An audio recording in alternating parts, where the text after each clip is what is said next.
and we were talking more on the energy sustainability part, how we can manage energy as well as the energy policies through governmental departments, through scientific priorities and others. So we were 18 forum members. We got selected through various countries. I was representing India over there. So this was the video which was prepared by all of us, and it is mainly focused on what has been done by us and what will be the effect of our futuristic implementation over these issues. So I would like to show this video to all of you. This is a hardly 4 minutes video, and this can make something interesting. You can go ahead. It's everywhere. You see it on the news, in your newspaper, on the net. We're running out of oil. The use of coal and oil is at its highest peak in history. Energy prices are going through the stratosphere. We are dependent on non-renewable fossil fuels, what some call high-carbon energy. And at the rate and way we're using energy, that might lead to irreversible damage. A global crisis is coming. What will we do? Will factories go silent? Homes dark?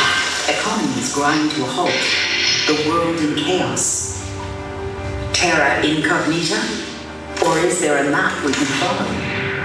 Life on Earth has always emitted carbon dioxide, also known as CO2. We all exhale CO2.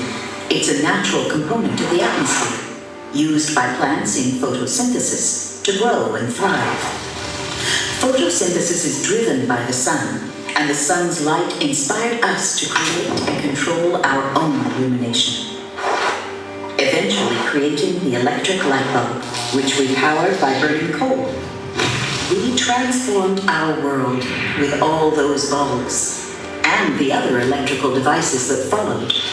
In addition to coal, we burned other fossil fuels, like oil and natural gas, which produced a lot more CO2 than our planet can use, and greatly increased our carbon footprint on the globe. CO2 in the atmosphere is measured in parts per million. But what does that mean when we can't actually see it? Imagine a carbon dioxide gas as a solid. Think of soot. Each year, we're emitting 8 billion metric tons of carbon dioxide. If that were soot, we could fill up about 1 million rail cars. Since the Industrial Revolution, we could have filled 430 million rail cars, enough to circle the Earth 190 times. Today, the CO2 in the atmosphere is like a thick blanket around the Earth. And as the blanket grows heavier, the planet gets sicker.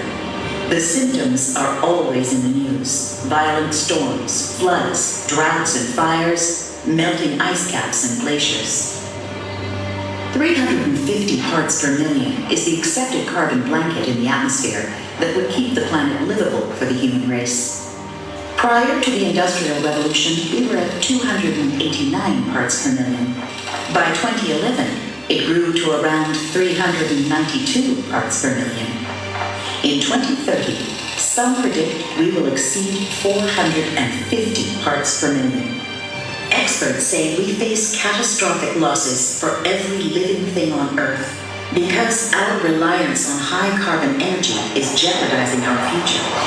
Plus, our population is set to grow to 9 billion by the year 2050. There are already 7 billion people on the planet today, and 1.5 billion of them don't have access to modern electricity, but want it. So, if we're to satisfy present and future energy demands, and ensure our ability to thrive on planet Earth, we must examine cleaner and more efficient ways for the generation, distribution, and storage of electricity.